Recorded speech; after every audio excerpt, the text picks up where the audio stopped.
আজকের আলোচনার বিষয় নির্ধারণ করা হয়েছে দাজ্জালের ফিতনা। আপনারা অনেকেই দেখছেন একটা ছেলে মেসিকে আব্বা বলে ডাকতেছে, আরেক মেয়ে সে মেসিকে বাবা বলে ডাকতেছে। তো এই বিষয়ে ইসলাম কি বলে? রাসূলুল্লাহ সাল্লাল্লাহু আলাইহি সাল্লাম বলেছেন, যে ব্যক্তি জেনে শুনে তার প্রকৃত পিতা ব্যতীত অন্য কাউকে নিজের পিতা বলে দাবি করে, তার জন্য জান্নাত হারাম করা হয়েছে। সহিহ বুখারী 6766 নম্বর হাদিস। রাসূলুল্লাহ সাল্লাল্লাহু আলাইহি সাল্লাম বলেন, পিতাকে বাদ দিয়ে অন্যের সাথে যে নিজেকে সম্পৃক্ত করবে তার উপর আল্লাহ, ফেরেশতা এবং সকল মানুষের অভিশাপ। এটা তিরমিজি 2121 নম্বর হাদিস। তো যে অন্যকে পিতা ডাকে, অন্যকে পিতা বলে মানুষের সামনে পরিচয় দেয়, তার উপর কার অভিশাপ? মহান রব্বুল আলামিন আল্লাহর অভিশাপ, ফেরেশতাদের অভিশাপ, মানুষের অভিশাপ।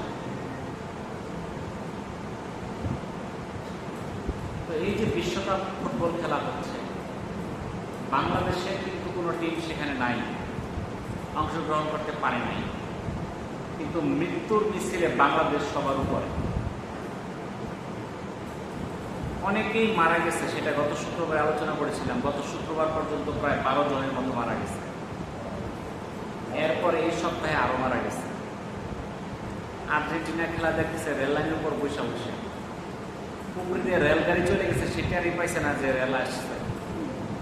হরন দিতেছে, সে খেলা দেখতেছে, রেলের নিচে কাটা পড়ে মারা গেছে।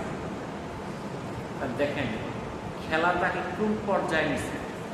আজকে আমরা নামাজ পড়তে বসলে নামাজে মনোযোগ থাকে না, নামাজের মধ্যে বিভিন্ন কথা মনে আসে, কিন্তু খেলা দেখার মধ্যে এতই মনোযোগ, সে রেল আইসা তাকে মাইরা ফেললো, সেটাও সে টের পায়।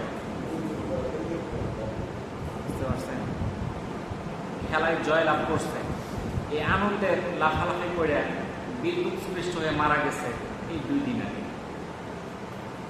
এই যে এতগুলো মানুষ আমাদের দেশে মারা গেল, এগুলো কারো সন্তান, কারো স্বামী, কারো পিতা।